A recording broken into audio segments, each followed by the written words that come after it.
I'm back with another video. It's been a long time since I made a video. I really haven't had the time to sit down and make a video, but I have been active on YouTube answering questions that you guys may have. Lately I've been getting a lot of questions, and I don't think that many understood what I was saying in my first group home video, where I was answering questions and basically telling you kind of like what a group home is. So I wrote down some questions so I could remember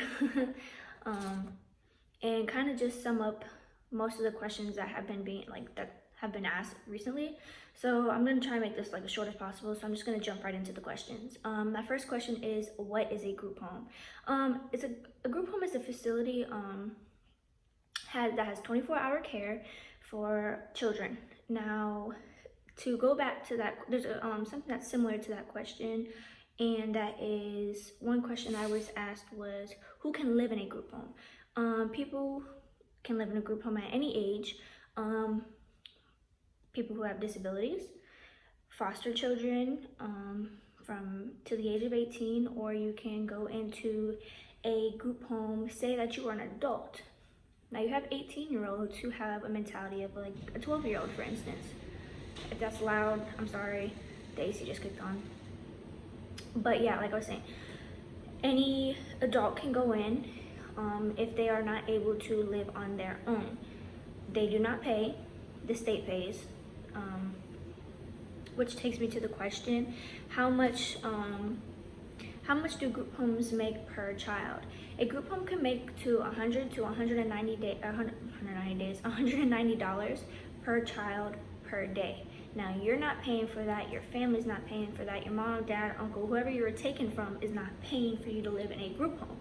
The state actually pays for you to live in that home. My next question is, do you attend school?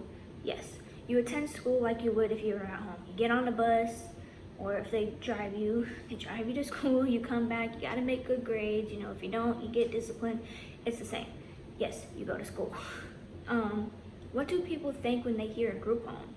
Now, I've met a lot of people, and I've always asked them, because I want to know, like, what do people think?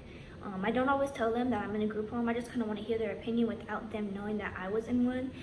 Some of the things were fighting, stealing, unwanted, dirty. The kids in the group homes aren't normal, like normal children, and bad kids.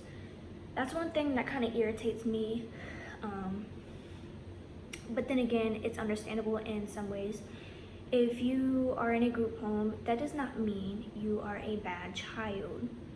That means either your family or your parents weren't able to take care of you the way they needed to, so therefore you were taken out of their place and put into another place.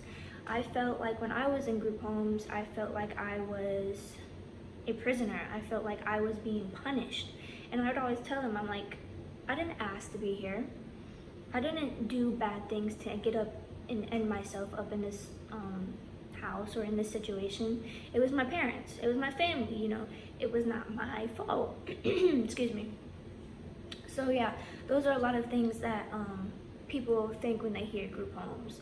Even when you move into a neighborhood, if you are trying to set up a group home, a lot of people in the neighborhood do not want that, because they feel as if kids are going to steal stuff from them or break into their house or vandalize their house, and that's not true. Now, I'm not saying that there is kids in group homes that are bad. Yes, there are kids in group homes that are bad, but you have to think, what was their situation in life? Like, everything they've gone through, do you think that kids are just gonna, oh, it's a bug, turn out normal? No, they're going to have some discipline issues because they weren't raised the right way, and that's not their fault. It's a learning process. That doesn't mean that it can't be like overcome. What is a caseworker? A caseworker is someone who is assigned to my case that deals with all my legal issues, like going to court. Where am I going to be placed? You know, they literally deal with everything. I may have a guardian, right? I'll have a guardian, someone who takes care of me, but they have the final say. So like I said, where my placement is going to be, my caseworker makes that decision. My caseworker sets up my school, like my schooling. Like he or she will get me enrolled in school. They will, they're my mom or dad, whoever they are, they're my mom and dad. They have full control of everything. Even if I'm in somebody else's house, yes, I abide by their rules. But when it comes to bigger things, my caseworker has the final say. What is a guardian ad litem? A guardian ad litem is someone who represents the child. So when we go to court, the judge will ask, how is the child doing? My guardian ad litem will say the child is doing good or the child is doing bad. The child needs this. So for instance, I need counseling. My guardian ad litem will go to court and recommend me counseling. She will get the things done that's in the child's needs, not for the parents. She's not for the parents, she's not for the guardian who's taking care of you, just for the child. Now, a guardian ad litem you'll see about once a month. Some come even more, like once a week or so, but they need to see you to check up on you, see how you're doing, so they can write that down and report it back to the judge. Now I asked some questions on Facebook if people had any questions when they hear group home, and some of the questions is it licensed, safe, and supervised well? That all depends on the group home. After the group home that I was in, that you guys may see in my previous videos, I had moved from that group home and I went to another group home called Choices.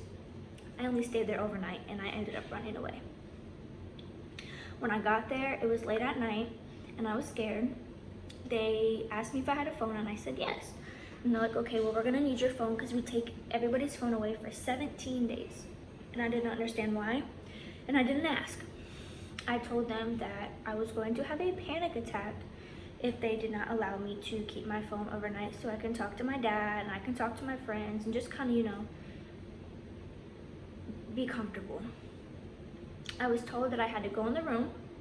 Now, when I went in the room, there was no TV. I had one girl in my room.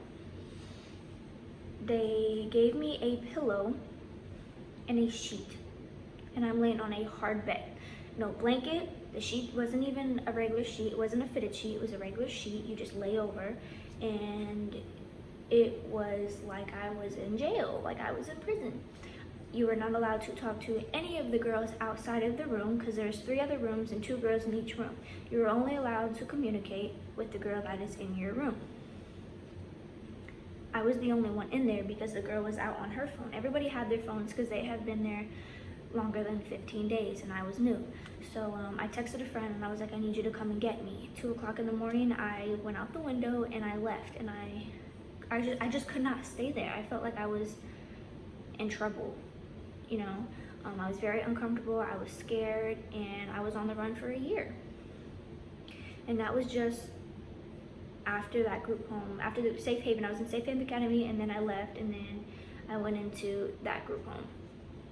So my experience with group homes are not good. I'll get into that in another video, but I just wanted, like I said, I just wanted to make this quick video just on questions. Another question was, is it a place for people with special needs to live more independent but need help with guidance? That is a different group home than what I'm talking about, but yes, I don't really know much about them. I do know there is group homes for kids and adults who have special needs, but want to be independent. I cannot talk today.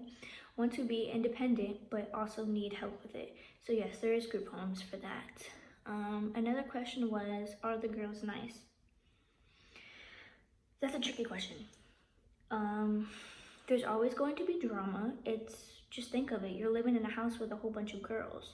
Of course, there's going to be drama. There's going to be people hating on you. So my best advice for you is to keep to yourself.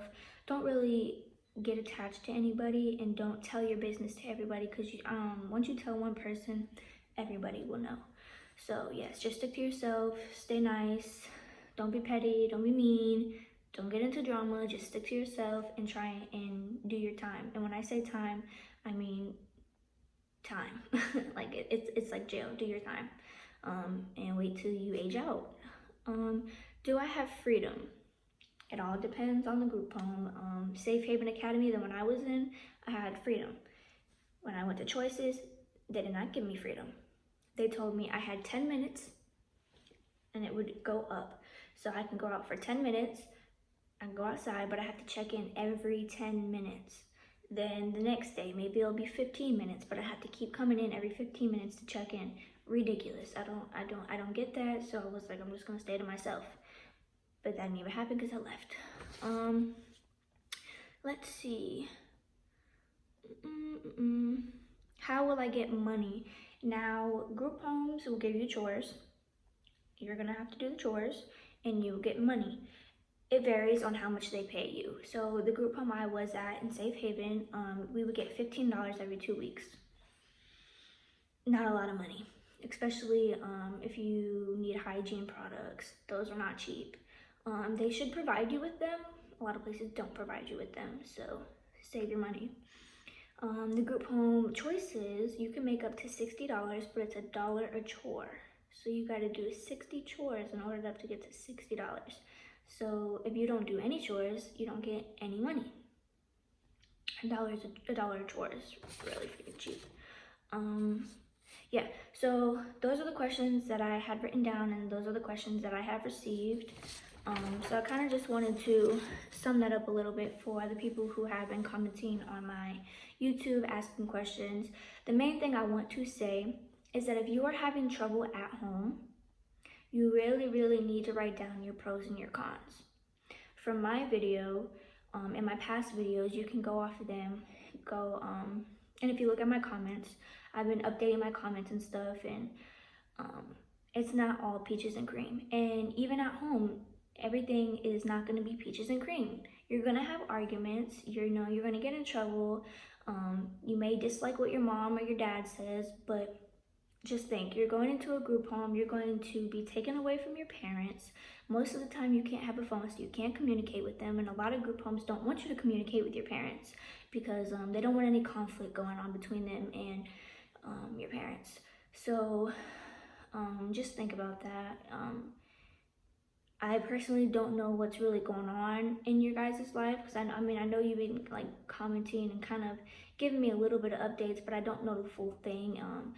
So the main things I would write down: if you're getting abused at home, sexually abused, verbally abused, emotionally, those are some things to write down to leave your house. But if it's just simple arguments or misunderstandings, you will get through that. Everybody goes through that. It's not worth going into a group home and getting in the system, because once you're in the system, it's hard to get out, no matter how well your parents do, no matter how much they finish the classes, if they're given classes, no matter how easy it is for them to get through that, you're still gonna have a hard time being in the system and getting back home. Like I said, I like to call it lost in the system. You literally are lost. People forget about you. Your needs are not always met. It's just, if I were to choose to go home or be in a group home, of course I would say home. But yeah, so if you guys have any more questions, definitely ask me in the comments below, and I'll try and comment back. I will be making more videos, but I just started back up on my schooling and I just got settled in, so I'm not going to be on top of it, but I'm definitely wanting to start up my YouTube and get it going, because I've noticed that I'm having thousands of views. My subscribers are coming up, and I really do want to help people who are in the system, and it can be a scary situation, and I want to be that person to help you get through it and let you know that things will be okay and that you can get through it. And I'm wanting to do some special things, make some special videos, and kind of have like an interactive video that you guys can follow along with. So yeah, like I said, if you have any comments or anything, put them in the comments below and let me know what you're going through. If you have any questions, and I'll get back to them. So thank you guys for watching, and I will talk to you soon.